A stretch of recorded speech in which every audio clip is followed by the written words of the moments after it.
When it comes to making decisions, the reason that people don't make decisions is they're scared they're the wrong ones. People think I'm fucking wacky. I've done it all. I've been there. And I've come out the other end and gone, this is fucking garbage. We've been sold a pup about what's important in life. There's no course you can just go and sugarcoat and do and then just become a mindset coach. What gives someone the stripes to be able to say they are one?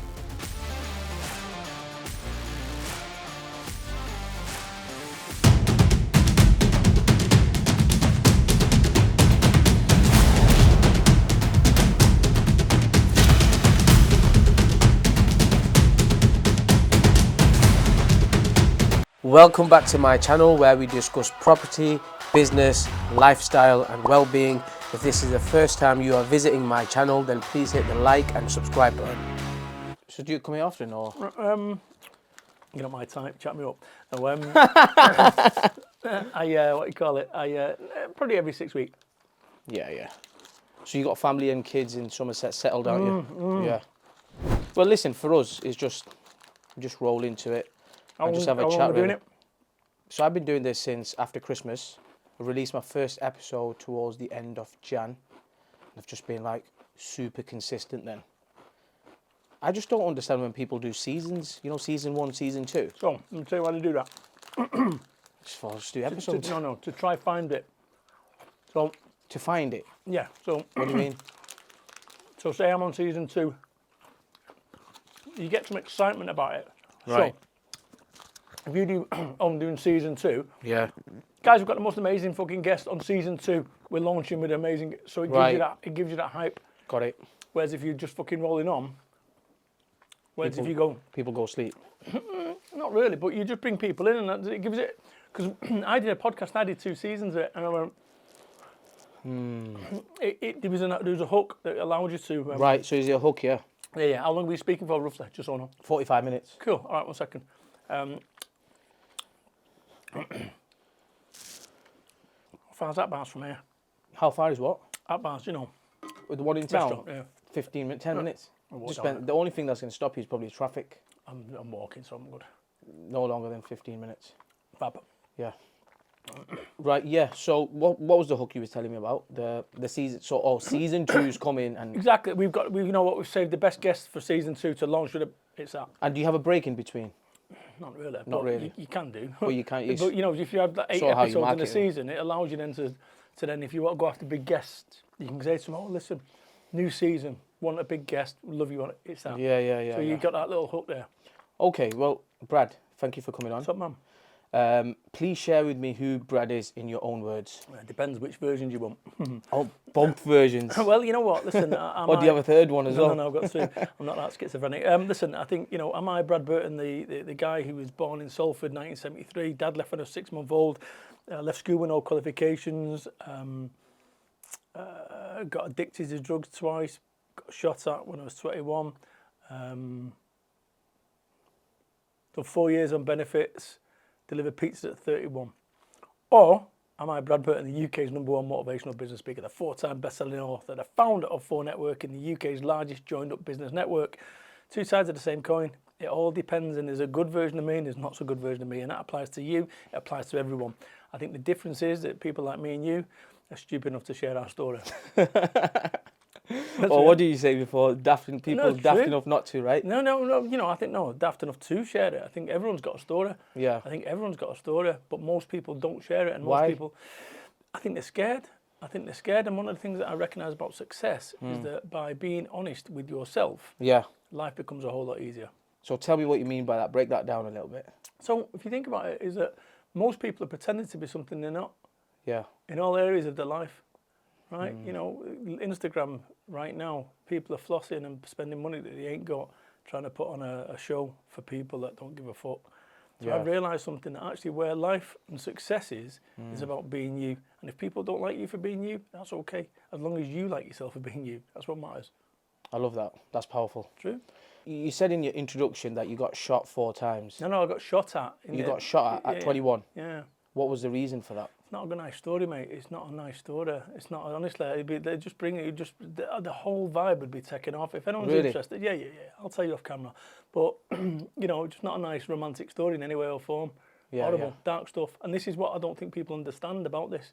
It's all very romantic, you know, and until it's not, and the reality of what life looks like Yeah. in situations like that. If anyone is interested, it's in my second book, second chapter, and I'm saying that genuinely, not to sell any books. Trust me, this is a 12-year-old book, but it's just because I don't want to bring the vibe down on it. It's not a nice story. It's not a nice story, and if you really want it, I will do. It'll bring the vibe down completely, and you think, oh, I wish I wouldn't have done that. Okay, okay. Well, look, it's up to you.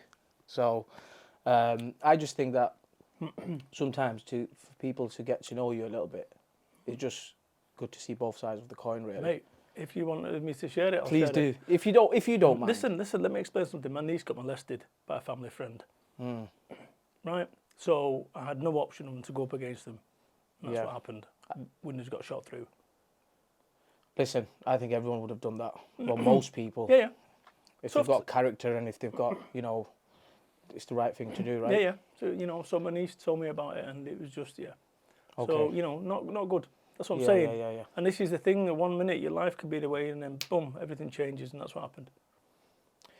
Wow. Okay. Can you see why? You know what? It's interesting, but you know what? I think it's incredibly important to just what you've just said. Like, you know, you had to do what you had to do, right? Yeah. And you know, but you look at that, and the worst day of my life, and it brings me here today. I was going to say that, yeah. Everything happens for a reason. I love when, like, the worst day of my life became the best day of my life. That's right. How? Because I moved away from Salford, yeah. You know, and everything that was associated with down in Salford, and I had to start again. And I moved over to Somerset, and in starting again, I ended up, you know, starting my own business off, and creating a multi-million-pound business. And that would never have happened if I wouldn't have moved away. You see what I'm saying? I don't know what life would have looked like if we'd have stayed in Salford. Yeah. But I don't believe it would have looked as positive and benign as it is now. So why is it so important? Because I say that to most young ones when I come up. So just move out of your area, change the environment. Right? From your stance, why is it so important to change the environment, even if that means that you have to move out? So when I first moved from Salford down to Somerset, I remember I spent about 3 years depressed. Right? Okay. Because I wanted to go back to a time and a place that no longer existed. Life before the shooting, right? And when I look at that, that's where people go wrong, is that they want to go back to a time and a place that no longer exists. And when I look at my life and I look at that whole time, it's tough. And I had to put up with 3 years, and if I had the opportunity to go back, I would have gone back. And this is what life's about, is that we kind of almost like a remote control, what a rewind to a time. It's gone. And what you need to do is you need to let go, and people don't let go of stuff. You'll have people that have done you wrong. Fucking know what they did. And at some point, you've got to let go. If I was to go and put your hand out right now and put a red hot coal on there, how long would you hold on to it for? You wouldn't, you'd let go of it. But people hold on to shit, anger. And every single time it causes them to be upset and so forth. And I needed to let go. So that's what I'd say to anyone, is that no matter what you're dealing with right now in your life, in your world, whatever's going on, let go, accept it. Doesn't mean you've got to think it's right, but accept it. The sooner you can accept anything in your life, the sooner you can accept anything, no matter what terrible things come your way, the sooner you can move on from it. But we end up stuck holding on to those things, and it causes us pain. And that's what I had to do. I had to let go of everything that had gone before. That's powerful. Can I ask you something on the back of that? So, say you say that let things go. Is it a method to letting things go? Pay attention. I've got some exciting news for you guys. I've launched a 7-day total free audio course for you guys, which is going to help you improve and elevate your mindset, and it's also going to help you in your business. All you have to do is go and sign up every single day, day 1 to day 7. You will receive a free 2-minute audio from me in my own words, in my voice, and what that will do is help you in your business and your mindset. Make sure you go and sign up and let me know how you find it. Yeah. So what is that? Right now, whatever you're thinking about that you can't let go, whether it was an ex-girlfriend, somebody did you wrong, right? Okay, ex-girlfriend, somebody did you wrong, so forth. At some point, you've got to get over it. Why wait? Like, why wait? What are you waiting for? Are you waiting for something to magically fix? It doesn't. So this is the thing I say to people when we're dealing with whatever. So my niece, who I just mentioned, she actually died 2 years ago, 36. And I had to accept that she's gone, right? I had to accept that she's gone. By letting go, doesn't mean I don't care. But would she want me, and the same applies to anyone who's ever dealt with any kind of bereavement, would they, that individual that you feel for, would they want you to be in pain? And the answer is no. So why are you in pain? Because at some point you've got to move from that pain. So letting go is so crucial. And if not now, when? And that question, answer that to yourself. If not now, right now, when? I've got a methodology that can help people to let go of anything, and we can share it with you now if you want. Please do. So when it comes to making decisions in our life, where we end up as a result of our decisions, the decisions that you've made in your life that have brought you where you are today, some good, some not so good. When it comes to making decisions, the reason that people don't make decisions is they're scared they're the wrong ones, okay? If you knew that every single time you made a decision, it's the right one, you make more decisions, right? Nobody fucking knows. The only time you realise whether the decision is right or wrong is after the event. No one, including me, wakes up and says, I know what I'm going to do. I'm going to go and get arrested today, right? I know what I'm going to go and do. I'm going to go and fuck up today, but occasionally I do. Life, right? That's what life's like. So when it comes to making decisions, there's no correlation between time spent on a decision and it being right. So I move fast. My whole process is about making better decisions faster. So I will make a decision in 24 seconds. If I can't make a decision in 24 seconds, I revisit in 24 minutes. If after 24 minutes I can't make a decision, I revisit in 24 hours. If after 24 hours I can't make a decision, I've just made a decision, it's not important, next, and I move the fuck on. Now, think about this logically. You don't know what the future holds. Nobody knows what the future holds. When it comes to letting go, okay, whatever you've got going on in your life, that thing that you need to kind of let go of, I want you to imagine right now that you're walking along in a beautiful Oxford field and there's a tree in the field, a single tree. It's a beautiful warm summer's day. And you're on your own there. You've got a backpack, a red backpack, and you've got your water. And your red backpack is full of rocks. When you was born, it had no rocks in there. And people have said stuff to you. People have done stuff to you. And every single time you put a rock in there, some people in life pick more rocks up than more others. And you end up carrying this, what they said to me, what they did to me. And you've got this big, heavy backpack that is full of rocks. And what I want you to do, or your audience to do, is I want you to just, for a moment, sit under that tree, that beautiful tree, and just imagine, just hear the birds. I want you to take that backpack off. I'll come back to it later. Okay. Cool. Where do you get this stuff from? You know, my entire brain has been kind of converted to put everything into a motivational story. That's what I do. I'm a motivational speaker. Yeah. You know, I travel globally. And this is the thing about it. You think about me as an individual. I'm just I'm a Salford lad. Right? And somewhere along the way, I'm traveling big companies, JCB, Bentley, traveling all over the show to speak and to motivate. So I've had no option other than to create these things. And over time, I call it Manchester motivation. I put it in a way that no one else will. But we'll come back to that later, honestly. I'll round off today. Yeah. Makes sense. Okay, cool. Okay, so what got you into the motivational speaking? I fell into it. So I started my business off back in 2004. I walked out of a job, told my employer to shove the job up the backside. And it was a wonderfully liberating experience. It really was. For those 3 hours whilst I drove home, I'm married. I've arrived home going, shit. You know when your blood goes cold? You know that, yeah. You're about to get a tug. Yeah, that. And wife says to me, you're home early, you're here to look after baby Ben. That's one way to look at it, Kerry. The other way is I've told my employer to shove the job up their arse. What do you think my supportive wife said? She said, you're a fucking idiot, Brad. Why couldn't you keep your mouth shut for 5 days and get your Christmas pay? She had a point. So I started my own business off. 25 grand in debt, no income, no idea what the fuck I was doing, no investment. I started a marketing business off, and about a year later, I then moved on from marketing to networking, business networking groups. And I ended up running a company called 4Networking. I founded it in 2006, and we've run over 68,000 real-life networking meetings in the UK, thousands of members and so forth. Doing really well until the pandemic, March the 20th, March 22nd, 2020, Boris Johnson, please stay at home. 14-year business, please stay at home. You know, hundreds of thousands of pounds coming in, hundreds of thousands of pounds not coming in. Shit. So I got wiped out overnight. So wow. Nothing that I'd done wrong, Nothing. Just shows you that's what life, and it's made me realise something about business. I'll get to that in a second. But going back to the motivational speaking stuff. So in my networking meetings, I run 1 meeting, 2 meeting, 3 meeting. They needed a speaker. That had to be me. So I go back 15 years ago. I couldn't even speak. Nobody could understand me. People would say to me, "Sorry, what did you say?" I had to say it 3 times. And you know, you fucking. So I had to learn to communicate.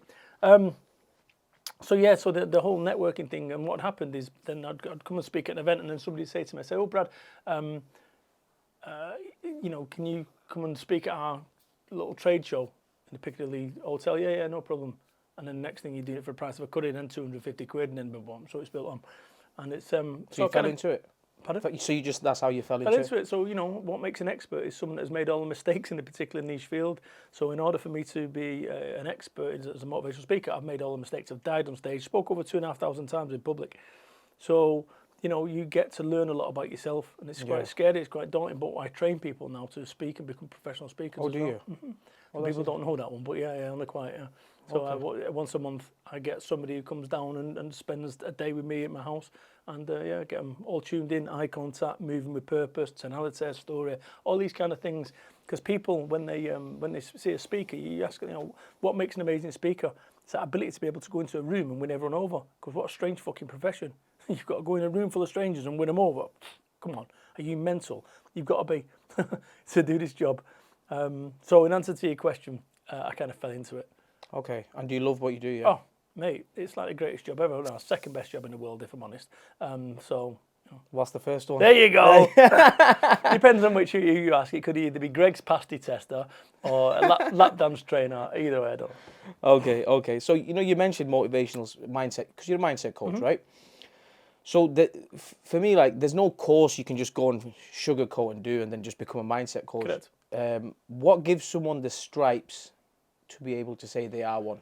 Resilience. So multi-million-pound business gone to nothing. Yeah. And yet I can move on and not be sat there going like that, because if my identity was wrapped up in being that guy, I'd be fucked. And this is the thing. So go back down to that business. Something I've learned about myself is that ability to adapt. I moved from Salford to Somerset, and I resisted that change. Right? I didn't accept. And I went through the grieving process. Denial, anger, depression, acceptance.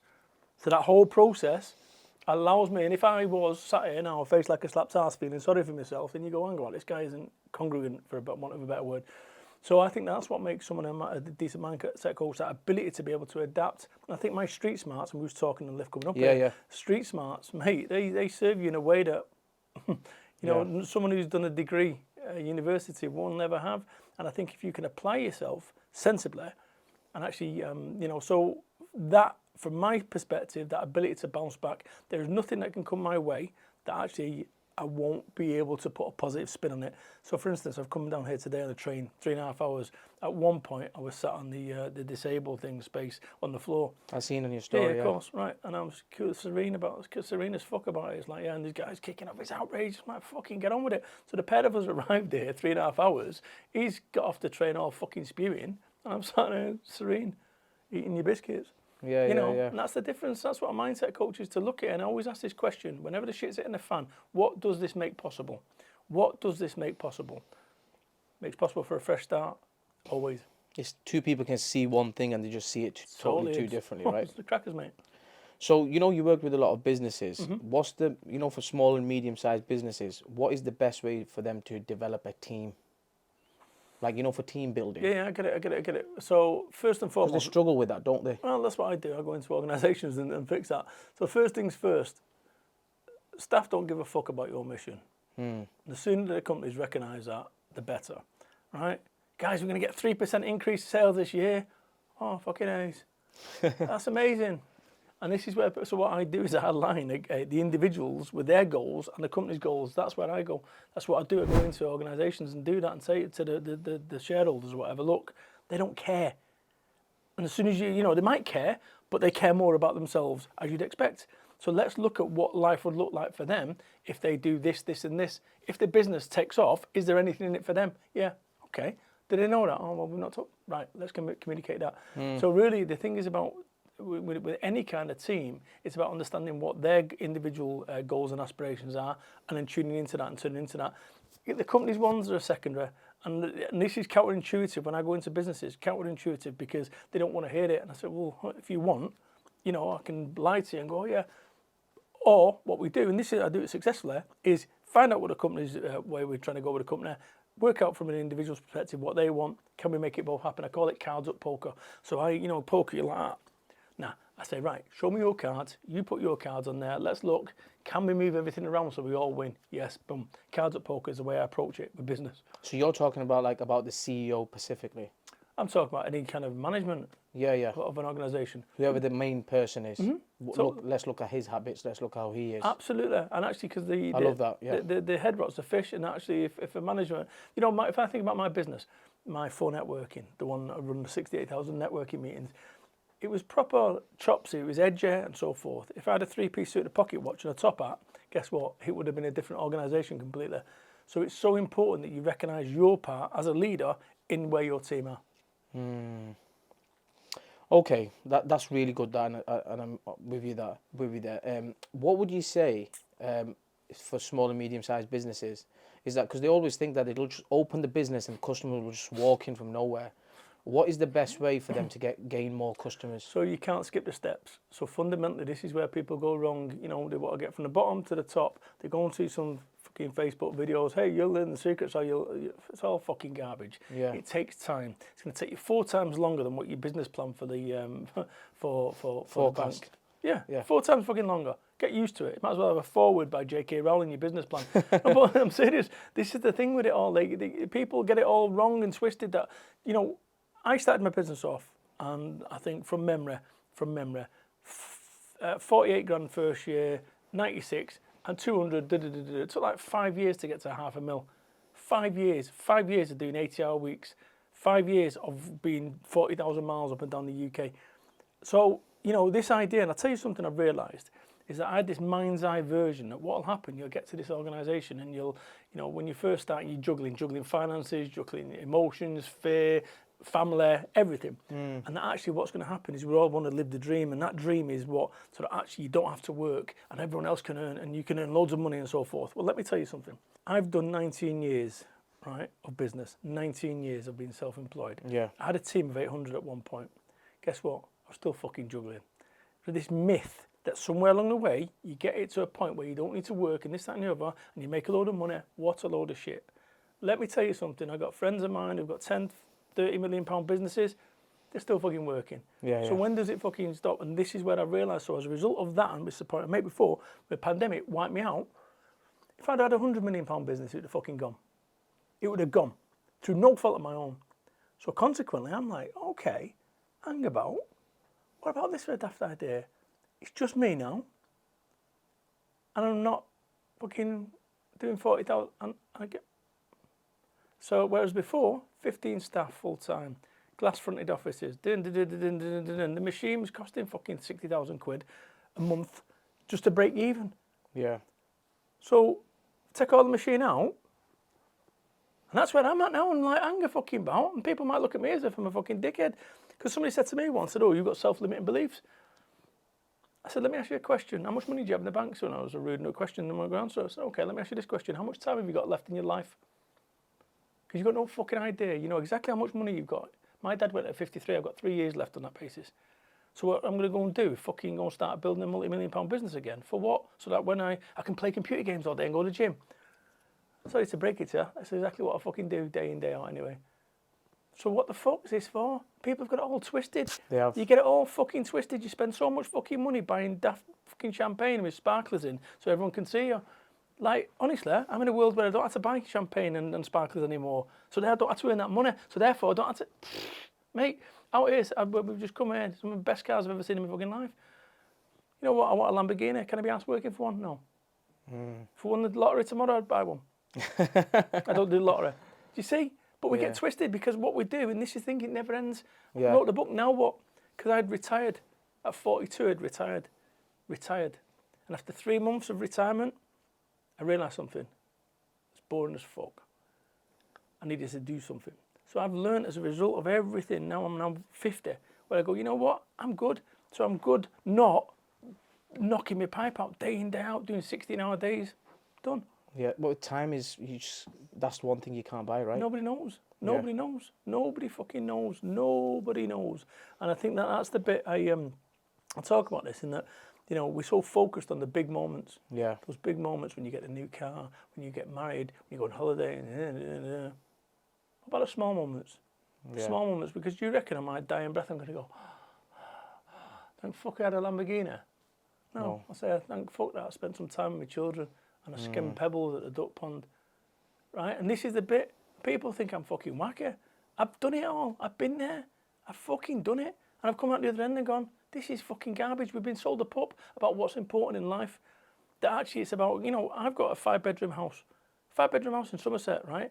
No one's getting fucking shot in the village, right? No stolen cars. No fucking canal with fucking cars going in. It's brilliant. And I live in this amazing life, and I've got one room that I don't go in. And I had this vision that I'd get a 10-bedroom mansion, right? And I'd have these 2 fucking staircases, and me and my wife would come down here with like a Givenchy dress, and me with a Hugo Boss fucking suit, and we would come down the fucking chandeliers and all that, and my fucking butlers would open the doors, and all my guests would come wafting in. Oh, Brad, look what you've achieved. What a load of fucking garbage. I'm from fucking Salford. I lived in fucking Masonette above a chipper. And where the fuck's this dream come from, as if that's it? And I tell you something, you get all that, and guess what? It ain't what it's supposed to fucking be. And I know this because I've got a fucking 5-bedroom house. I've got one room that I don't go in. Realise my dream worked really fucking hard to get a 10-bedroom mansion. Guess what? I'd have 6 fucking rooms I don't go in. This is fucked up. You spend all the time. I remember once at the fucking daft car, I used to park outside the fucking pub, got a ticket on by the fucking police. I don't give a fuck, only ticket. Fucking 10 minutes later, I'd have another ticket. Soon got fucking bored. Spend our time flossing. Spend our time fronting for other fucking people. What about us? And this is the bit, having done all that game, I realise I'm at the other side of it. I go, nah, you know what? I'm good. I'm good. Yes, you know, you get a fucking 40-inch television, it's not enough, you want a 60. Then you get a 60, you want an 80. You get an 80, you want a 100, you want a 100, you want a curved, and you want a fucking home. It never fucking ends. And when you get there, it's empty. This is the problem. Is that you always think that happy is round the next corner, and you get to that, and it ain't there. And this is why people get fucked up. That's why you get fucking multimillionaires offering themselves. You go, oh, what the fuck? Because it's empty when they get there. And this is what you need to understand, is that actually everything that we're all chasing is here, fucking happy. You get yourself fucking happy, you get yourself content. Then, if you want a Lamborghini, great. But if you think that getting a fucking 22-inch wheels on your fucking car is where happy resides, think again, right? Mate, trust me, it's a bad day in the office. I had it all. I bought my fucking, I had a BMW i8. I got it, and I fucking drove it from Sheffield. Badder man. Fucking got home, and I fucking sat there and went, what a dick. I had this fucking horrible fucking buyer's remorse. Horrible, dark. Woke up next day, it'd gone. 3 months later, I'd done my bollocks in the car and I could have fucking got short of it. So advice to someone, if you're going to get a supercar, hire it for fucking 3 months. Tell you, take it from me. Hire it for fucking 3 months. Don't buy the fuckers. Trust me. Okay. Why you don't go in that one room? Only just spare room. Don't fucking need it. Got so much fucking space. Okay. Just spare room. Yeah, right. Okay. Yeah. That's where I've got my grow going. That's not true, by the way. It's a joke. It's a joke. Go on. Yeah. How did you blag a CV for a head of marketing role? Hey YouTube, I'm really sorry to cut you off, but I have to share this with you. I want you to get to your next level, and I believe that personal development is the gateway to success. So what I've done is I've gone and created a 7-day free audio course. This is totally free. All you have to do is sign up, and from day 1 till day 7, every single day you will receive a 2-minute audio from me, which will elevate your mindset and give you power in your business. Make sure you go and sign up and let me know how you find it. True story. So 1995, moved down to Salford, to Somerset. 1996, met a girl, and I went for a job in the shop as a shop manager. Yeah. I did some retail experience in Yarndale when I was a kid, and I had to fill in this application form. My writing's terrible, so I didn't bother. She filled it in without me knowing. Submitted it. The girl, yeah? Yeah. How beautiful is that? And I didn't get an interview, got a job as a shop manager. Wow. Yeah, so I got a shop manager job, and then I became a regional manager because I like, my sales were amazing. My sales were exceptional. Like, They had a big shop that was like 3 times bigger in Bristol, next to McDonald's. Mine was a third of the size in Western-super-Mare. And I smashed all the sales targets. It's only a computer game shop, but I smashed sales targets and going, what's this guy doing? Then became an area leader for like 12 shops. And then I blagged my way into this job as a head of marketing for a fucking ISP back at the dot-com boom. You know, I was obviously charismatic. I was obviously, you know, lots of confidence. But what's interesting about that is I met my wife outside that shop. So if it wasn't for me, that girl... Yeah, this is what I'm saying. Everything just happened. Mate, so this is what I'm trying to say. You know, I've got my kids' tattoos, hands there. This is what I'm trying to say. If it wasn't for that, I would never move. Fucking mate.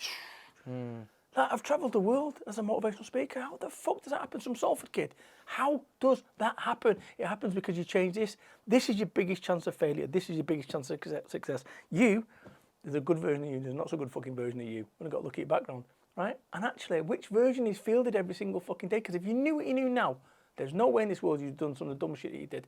And this is where we need to go on, is that as human beings, we kind of fucking end up, we need to fuck up to learn. We need to fuck up to learn. I agree.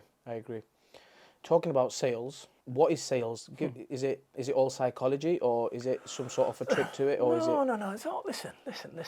How the fuck did anyone ever lose weight before Weight Watchers meals?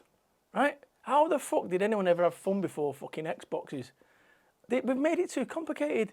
Sales is just a conversation. That's it. If I don't like you and you don't like me, it's going fucking nowhere unless it's cheap, right? So when I look at this whole thing about sales, it's not like a fucking B2C, a B2B. It's P2P, person to person. That's what, and people, I like that analogy. Mate, but this is... true. This is where people have been going wrong. They've been fucking trying to systemize selling. Fuck it. You know, I don't bounce anyone into anything. I've got the techniques and skills to be able to fucking not interested. I'm not that guy. What I do is I create the conditions where people buy. Create the conditions where people buy instead of selling, right? You know, if you've got a buffet food and it looks good enough to eat, people will eat it. So there's a fundamental, unless you are a superstar salesperson, I'm not. I create the conditions where people buy. So I don't sell. My phone rings, people say, will you train me? Will you come and speak at our event? Yeah, I'd love to, here's the price point, job done. Yeah. That's been hard fought, if I'm honest, because my toes used to curl up when it comes to selling. So, you know, if you've got something that people want to buy, you don't have to sell. Yeah. Interesting. You got 4 books. Yeah. What made you write each book, and what was your inspiration behind them? So, first one's called Get Off Your Arse, which was... I like that one. Yeah. Well, listen, I was radical when I first came out. Our book was out 2008, I think it was. Get Off Your Arse. People say, you can't call a book Get Off Your Arse. Why? Well, it's an offensive title and you won't get it in Waterstones. Well, guess what? It's an offensive title and I got it in Waterstones. People said I'd never get it in there. Get Off Your Arse was about my journey, about actually starting a business off. And if I'd not survived as a business person 19 years, then you think, oh, load of shit. But it actually documents the reality of what it's like to run a business. The reality of what it's like to run a business, starting up, no money, low sales, depression, whinging wife, right? So that's what that was about. Then Get Off Your Arse 2 is that it started working. I'm probably year 4 in my business. It's now moving towards that $500,000 point. And it's like, I've done this. I've made this out of nothing. Delivering pizzas to keep the first business afloat. But now I'm making it, so I was now telling people about that. And then the next one was called Life Business Just Got Easy. In 2012, I had a nervous breakdown. I'm all right now, Twitch, right? But I had a nervous breakdown, proper. In 2012? Oh, mate, fucking big time. What does that look like? Oh, don't. Everything that could go wrong did. And this is the thing, is that a series of bad decisions, my life was like a game of Jenga. Your life, similar. You keep building this fucking, it's all going well, wobbly as fuck. One fucking mistake and the thing goes to shit. One mistake, doesn't even have to be your mistake. It could be one of your team's mistake. But maybe your mistake is having a team, right? So I had this big tower of wobbly success, everything that could go wrong legally, fucking financially, team, fucking emotionally, relationships, the fucking lot. And this is what goes wrong sometimes, is that you lose yourself in all this process of business success. I was 3 stone heavier, right? Big fat fucker, right? And actually, you know, I'd lost control of me. I became a vehicle for business. So it was about, you need to make more money because happy's there. And in that road to that, I ended up fucked up. So I wrote a book called Life Business Just Got Easier. and it was about me finding my way back. It's the most powerful book going. Like, of all my 4, it's the one that's a life changer. So if anyone's under immense pressure... What's it called? Life, Business, Just Got Easier. We'll put it up as well. Yeah. Thanks. And then the last one was called Now What? Because I'd reached that point in my life, 42, 43, where actually I'd what you call it? I'd managed to get to a point where it's like, shit, now what? I'd got everything. I completed the game. And this is what people don't understand, is that the fun is in the struggle.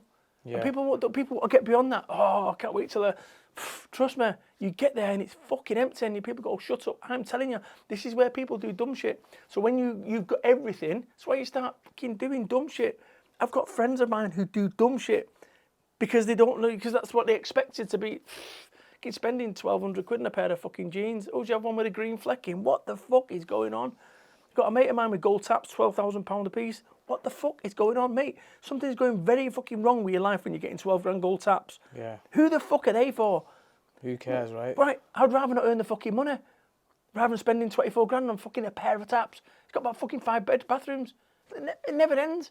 It's just fucking stupid. So what we've got to do is got to get back to basics. Every single one of us get back to basics, which is what's really important.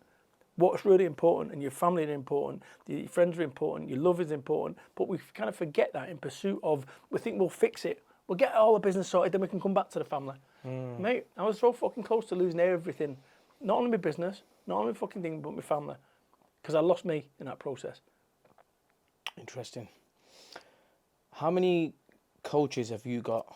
Or do you have you invested in any coaches, or is it just experience through life, going through the dips and ups? I've had mentors all the way, fucking right. But the biggest fucking mentor that you can get is your eyes open. Look and learn from everything. When you see a beggar, learn from him. When you see waiting staff, learn from them. Look at someone who's tasty. Go, what are they doing? Is there anything that I can have away from that? Curious, yeah. Everything, just about everything. But that's what you need to do. Look at everything, situation, and say, what do I like about this?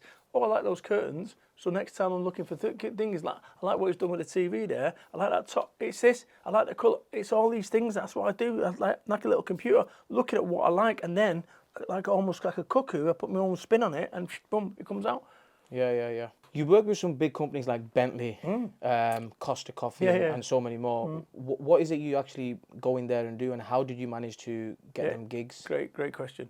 So, reputation, it's a whole lot easier to get booked by Costa when you've been booked by JCB. Right? And so it continues. You know that as well as that in your world. You go, hey, he's tasty. Guy comes in the bar and all of a sudden he's tasty. Whether he is or whether he's not, somebody's told you he's tasty. Yeah. That's what you've got to do. It's about building your reputation. I call it RACE. Reputation, assets, credibility, and experience. If you think about it, reputation, when I first started, out of 1 to 10, 1. Assets, photo, showreel, 1. Credibility, 1. Experience, 1. You start putting me 15 years of this game, my reputation, 9, 10. Assets, photo, showreel, 9, 10. Book. Credibility, Brad Burton's the most amazing person ever, director of Costa. Experience, spoke over 2,500 times. So this is how I gauge anyone. I look at any individual in the speaking game and go, oh, okay, I'm doing your race score at the moment. So that's how you do it. And that's how I work with people to say, right, what is the path now that we get you so that, remember what I said? Create the conditions where people buy. I don't sell shit. What I do is I make it look good enough to eat and people then say, hey, can we buy that? I go, yeah. Yeah. Complete fundamental flip. If you're not a salesperson, I don't consider myself a salesperson. So there's no point in me trying to sell people. But can I have a conversation? Absolutely. Yeah, well, I like that. So if someone wanted to get into public speaking and, if they've genuinely got some stories behind them, and is it a really lucrative business? Is it a good one to get into? And how can you help someone get into them? So you've got something going on, right? So if you're coming in here to wipe your ass with £50 notes, there's a long way to go from the minute you start to get to that fucking point. Is it one that opens massive doors and gives you tremendous fucking clout and credibility? Absolutely. Am I, doing donuts in a Bentley? No. Do I get paid money the likes of which I kind of wait for the police to arrest me every time I come outside? Honestly, I'm ready for SO19 to fucking flashbang me because it makes no sense. I'd love to think that I was out there doing it day in, day out. I'm not. Okay, but, maybe 2 gigs a month that I do. Could I do more? Yeah. But once again, so in answer to that question, yes, I train people. Just check out my website. But you know, if you want to get into it, it's a combat sport. You learn by getting punched in the mouth, not by sparring in the mirror. You know, shadowboxing into the mirror. Yeah. You've got to go and speak in front of people, and that's what I did lots of times. Okay. I've been asked to go and speak in Nigeria. Oh, okay. Oh, Any God. tips? Yeah. Don't go to Nigeria. Not for your first one. Like seriously, I just check it out and make sure that's legit because I know a few people that have been turned over when they got over there. Oh, is it? No, I'm not joking. Being serious. Okay. No, there's about 6 of us. Fucking Bob Andy to get over there. Yeah. So I don't know. Just worthwhile looking into that. Okay. What are some of your weaknesses that you still need to work on, Brad? Great question. This is really fucking odd now, right? In that I've worked through so many of them in the last fucking 2 years, mate. Like, honestly, I do something, I call it life check, where I actually look at myself, I look at every element of my life, okay? I've cleared up every element of my life, every single fucking bit of my life, right? I've kind of fixed every area of my life. When it comes to weaknesses that I've got, genuinely, if you'd have asked me 2 years ago, 3 years ago, I could tell you that. And this is the bit, I'm not taking the piss when I say this. I've worked through everything. I've worked through every element of my life. Every element. Yeah, I might be a little bit sharp on occasion. I might need a little bit of bedside manner. Can I get that phone? There's my wife ringing. Yeah. Hello? Hi, honey, you okay? Okay, I'm in a podcast interview. Ring her back. No, it wasn't. It was my fucking 9-year-old girl talking to me. Yeah. Sorry about that. Don't worry about that. That's nuts. In answer to the question, it's like, it sounds really fucking arrogant. Honestly, I like genuinely, I've not been asked that for years, but you know, I'll tell you what I am. I'm set in my ways. If somebody said there's a black tie event, do you want to come? I'd say no. Why? Because you've got to wear a black tie. I just wear the same fucking thing day in, day out. Yeah. I don't have to think about it.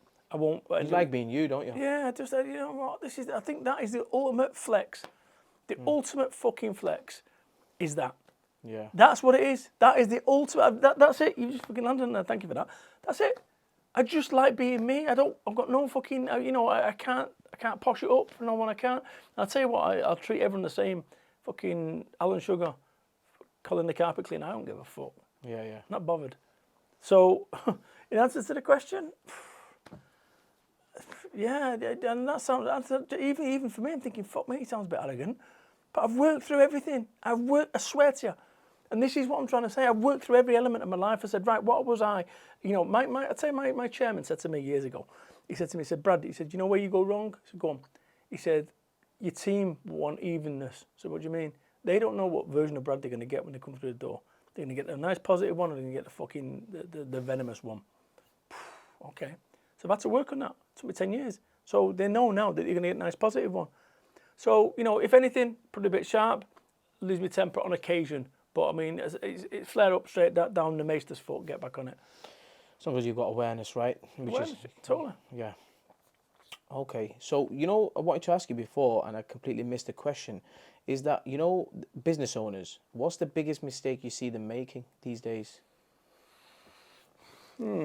Biggest mistake business owners make. Because we don't really get taught about money and stuff like that. No. I'd go back down to thinking that they're happy and content. They don't even know why they're doing it. They're doing it because they've seen a fucking Instagram video or they've seen some fucking Dragon's Lair, Dragon's Den, Dragon's Den, and think, oh, that's what life's about. You know, vertical markets and hedge funds and briefcases.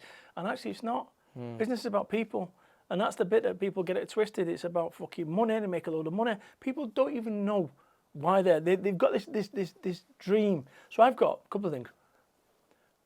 I've got a stalker, real stalker. Not even fucking fun. Have Right? you? Yeah. They've been arrested and everything. It's all going fucking through the courts at the moment. Girl or guy? Girl. Right. Yeah. Somebody I met for 1 minute at one of my events with 200 people in a room. Right. They wanted a selfie, that was it. And the next thing, I killed the cat. I put a tracking device on the fucking thing. It's dark shit. BradBurton.biz/stalk if you want to read about it. Nobody could have anticipated that, right? Like, this is like, what the fuck? But what everyone wants to be nowadays is fucking famous, right? Everyone wants to be fucking famous, social media famous. You know, I've got a level, albeit lightly. I go to these shows and fucking autographs and photographs. go walking on fucking Manchester, no one knows who the fuck I am. I'm glad about that, right? And I get like a little taste of what that world's like. Yeah, yeah. Like genuinely, it's amazing. I go to a show and everyone's like, oh, Brad, it's fucking mind blown. Been stopped on the street like 7 times for my signature, my autograph. Brilliant. 7 times in my life. I'm 50, right? But nobody sees the reality of it. I've got a stalker, a genuine stalker, day in, day out, on social media, saying this, that, and the other. Like dark shit.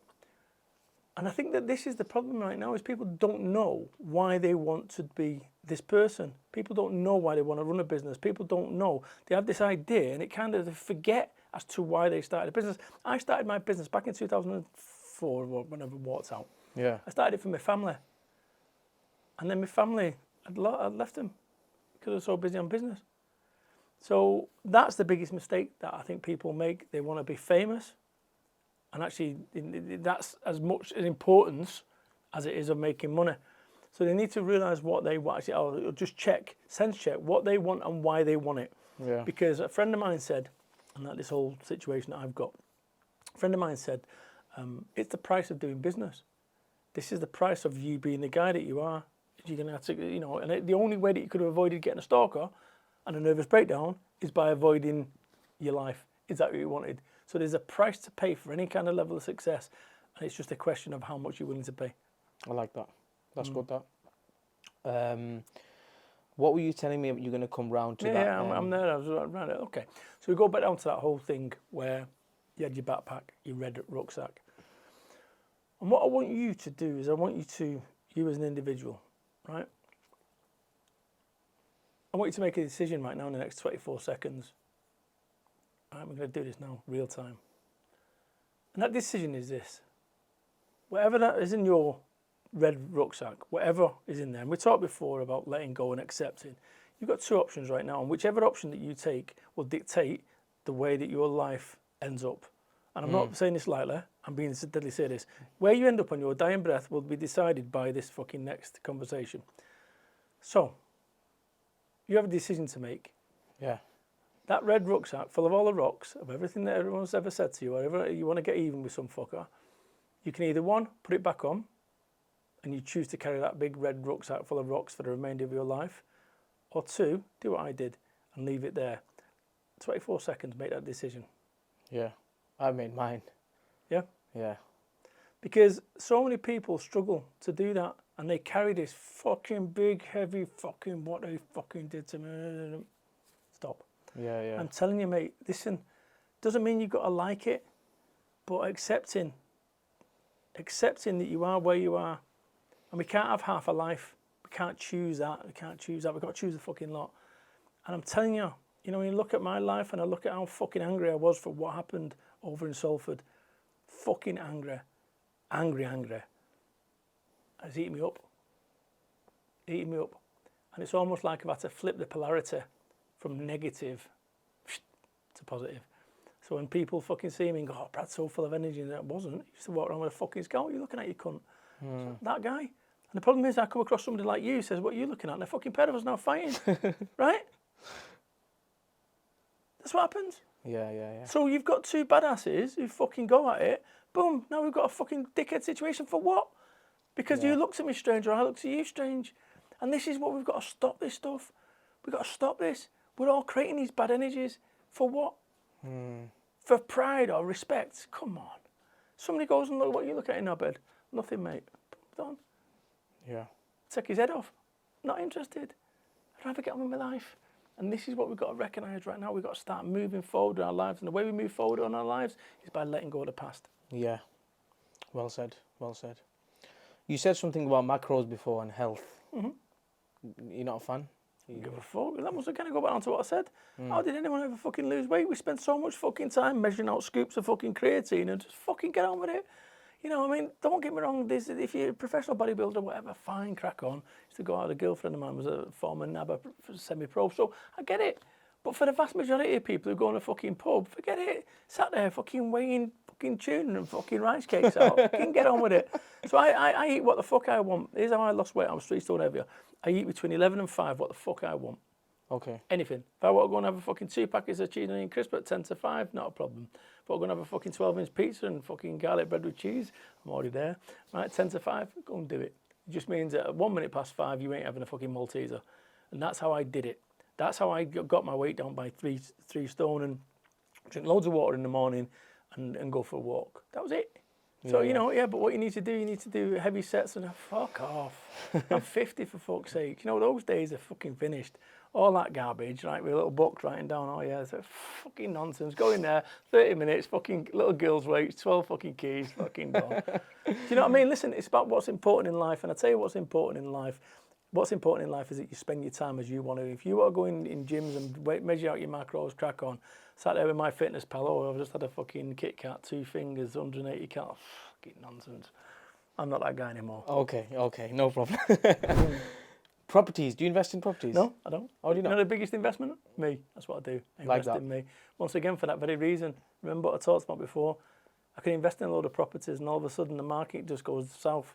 Yeah, but it won't do. Yeah, okay. What if a fucking nuclear holocaust comes our way and we're all fucking dead? So I'd rather just get on with it. I'm once again accruing wealth for what? There comes a point when I've got everything I want. But you can then get your houses for your kids. Yeah, I've got them.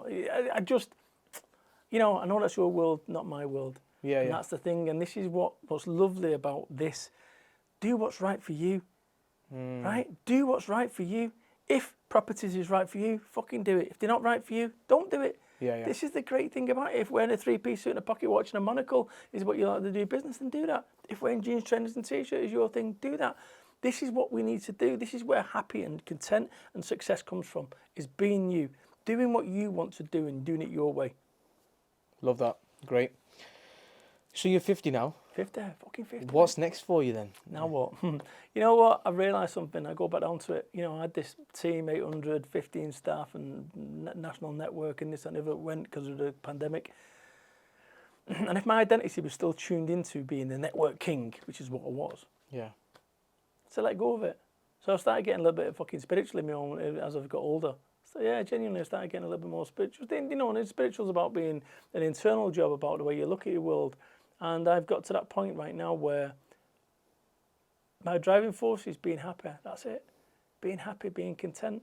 How the fuck can you sit on a fucking floor of a train for 3 hours and come away and be refreshed and invigorated and actually happy that you managed to have a piece of floor to sit on? I think we've become addicted to comfort. Every individual's become addicted to comfort in life. And this is a problem. We've got to start getting back down to basics, because I think, what proven to me, having come from, multi-million-pound business to the pandemic, where all of a sudden my fucking money's gone overnight, no staff, no fucking, all gone, pretty much. That was a wake-up call to go, hang about, Brad. You're not that guy. You're this guy. This guy. So that's where my focus is. For me now, continue doing what I'm doing, speaking, living the dream, living my life. I have a religion that I follow called Bradism. Help many, hurt few, live life. And that's what I live. Help many, hurt few, live life. I like that. Any final messages? No. Anything you want to share? No. We will put your websites and everything up anyway, so people can work with Brad.biz. But no, listen, it's been a pleasure. And like I say, I love what you're doing. I know it's a new project for you, but I felt it was sensible. And hence the reason I didn't teleport. I actually got here to be with you today. And I wish you well with everything. I think you're the top boy, and I think your story's amazing. And I think the world needs to hear it. I appreciate that. Thank you very much. Well, I wouldn't say it if it wasn't true. Go and get it. Thank you. Top friend.